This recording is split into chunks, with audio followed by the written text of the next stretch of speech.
బ్రతుకుచున్నాం. ఎవరు ఎందుకు బ్రతుకుచున్నాం? ఈ బ్రతుకు ఎవరిచ్చారు? ఈ జీవితం ఎవరిచ్చారు? ఈ ఆరోగ్యం ఎవరిచ్చారు? మనల్ని ఎవరు జీవింపజేస్తున్నారు? అది ఎరిగి ఉంటే లోకానుసారంగా నువ్వు ఉండవు. దేవుడు నన్ను బ్రతికింపజేస్తున్నాడు, ఈ బ్రతుకు ఆయన ఇచ్చింది, ఆయన నడిపిస్తున్నాడు, ఆయన జీవింపజేస్తున్నాడు. ఆయన గనుక ఊపిరి నాకు ఇచ్చుండకపోతే ఈరోజు ఈ బ్రతుకు నాకు లేదు అన్న సత్యం నీకు తెలుసుంటే ఈరోజు లోకానుసారంగా నీవు బ్రతుకు, లోకానుసారంగా జీవించు. అయితే ఇక్కడ రాయబడిన మాట, ఆయన ద్వారా మనం బ్రతుకుచున్నాము, చలించుచున్నాము, ఉనికి కలిగి ఉన్నాం. ఈరోజు ఈ ఉనికి ఉంది, ఈ చలనం ఉంది, ఈ బ్రతుకుంది, మాట్లాడగలుగుతున్నాం, ప్రయాణం చేయగలుగుతున్నాం, ఇతరులతో సంభాషణ చేయగలుగుతున్నాం. ఈ బ్రతుకంతా ఉంది అని అంటే ఎవరి ద్వారా ఉంది? దేవుని ద్వారా. దేవునికి స్తోత్రం కలుగుగాక.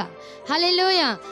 ఎవరి సంతానం? మనం కడపటి ఆదాము యొక్క సంతానముగా మనం మార్చబడ్డాం.